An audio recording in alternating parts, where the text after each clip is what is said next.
guys, it's Jstplainivy here, and welcome back to my channel. So let's just get straight into the video. So this video, we're going to be talking about 5 tips that I think you should follow as being a CNA or GNA in 2023. So the first tip I think you should follow: when you get a job, you know the specialty that you want to be in. I feel like that plays a part in picking where you go. Me personally, I prefer rehab. I prefer rehab because you have the therapists that help you get patients up. I just guess depending on where you work. Like, I worked in a rehab unit at a retirement home. So I did that for a long time, and I didn't really have no complaints because the therapist was getting my patients up, and I didn't have much patience to get up in the morning because I work day shift. I don't like 3 to 11. I don't like 11 to 7. That's the next thing. That's probably gonna be 6 tips, but yeah, that's the next thing. Pick the shift you want to work. If you're a night person, overnight. If you you want to enjoy your morning, evening shift. But if you want to get that day over, baby, 7 to 3 me, please. Like 7 to 3 me all the way. 6:30 to 3. What is the time? 6 to 2:30. Every day, all day, every day. Please and thank you. Like, that's the shift that your girl like that shift. So yeah, pick a specialty. It's different specialties out there. I mean, if you want to jump around to see what you like, be it. But once you find that specialty, stick with it, because once you get it, baby, you be rolling through them patients. Like I said, I prefer rehab. I done worked in long-term assisted, independent school too. I'll do that because you ain't really got to do too much. You're independent.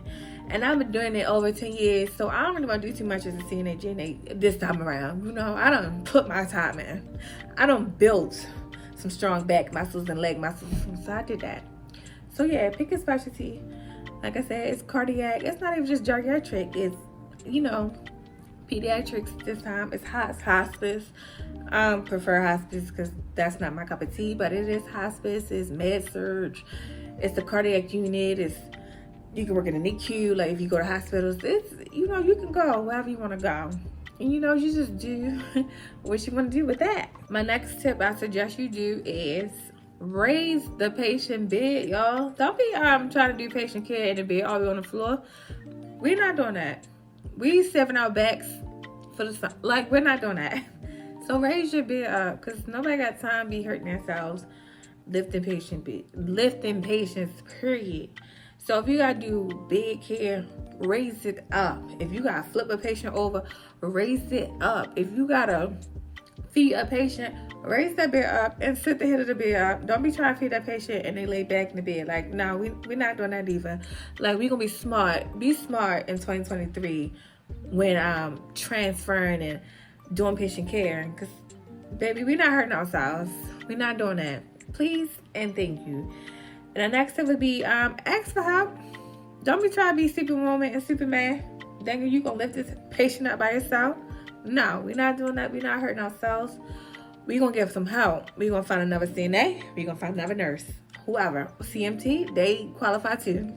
Everybody's qualified when they're on that floor, except housekeeping. Let's not do that. But yeah, get a nurse, a doctor, whoever you see, to help you with the patient. If you guys slide that patient in the chair and that patient bigger than you, get some help. Don't sit here and try to be doing that stuff yourself, because no, we're not doing that. We saving our back muscles and we're not doing that. We're not hurting ourselves, or we ain't hurting that person, because we don't need no lawsuits, no write-ups, no nothing. So let's be smart about that. And get to know your patient, because if you work in a regular unit and you get the same group of patients every day, get to know them. Get to know what they like, what they don't like, how they like this, how they like that. So that way you can incorporate in the routine of how you can operate, your shift. Like, for instance, me, I would do day shift. I have about 7 to 10 patients to get, up ready in the morning. Luckily, like I said, I worked in rehab, so they was helping me. And the ones I knew, certain people had to get up early, so I would knock them out first, and then I go back. Some people like to eat breakfast before, they got showered and dressed. Whoop-de-whoop. I'm going to feed them first.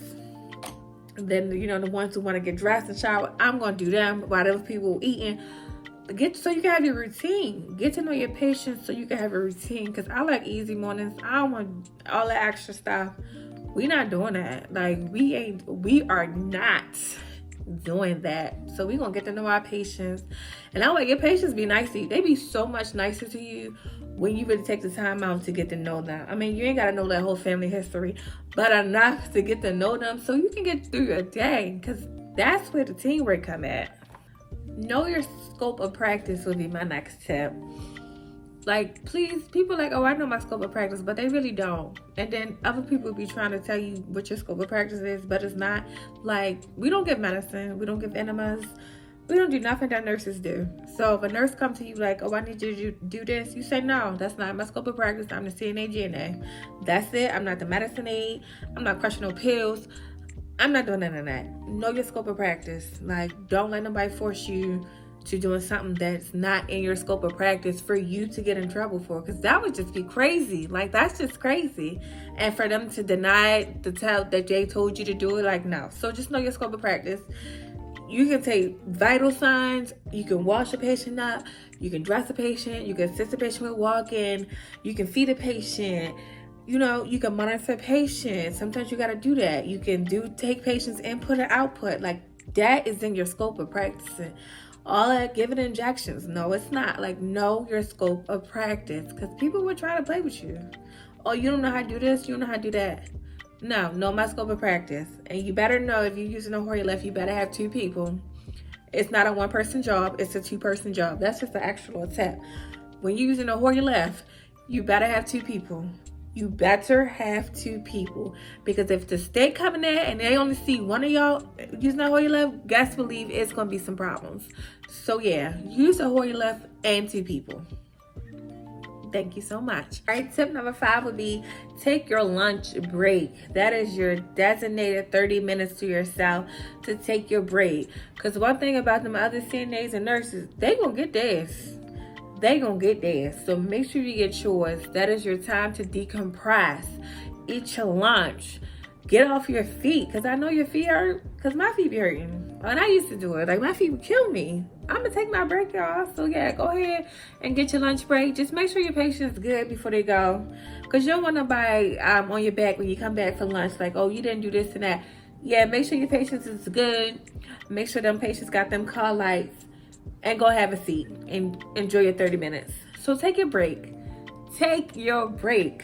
Because, baby, I'm going to get mine. Any and every time. I'm going to get mine. Unless I'm leaving early. I'm leaving 30 minutes early. So you pick. You want to give me my lunch break, or you going to give me 30 minutes early? So, yeah, either or. But, yeah, take your break. So, please take your break. All right, guys. So, thanks for watching this little mini vlog. I hope you guys like my tips. If you want more tips, let me know, because I got 10 years plus more of tips that I can give you for being a successful CNA or GNA, because I'm both. Like, don't play with my credentials. I'm both in 2023. But yeah, follow your girl on Instagram at Jstplainivy. I'm on Facebook, y'all, at Ivy Richardson. I'm on TikTok too, y'all. So follow me, like, comment, subscribe, and I will catch you in the next vlog. Bye.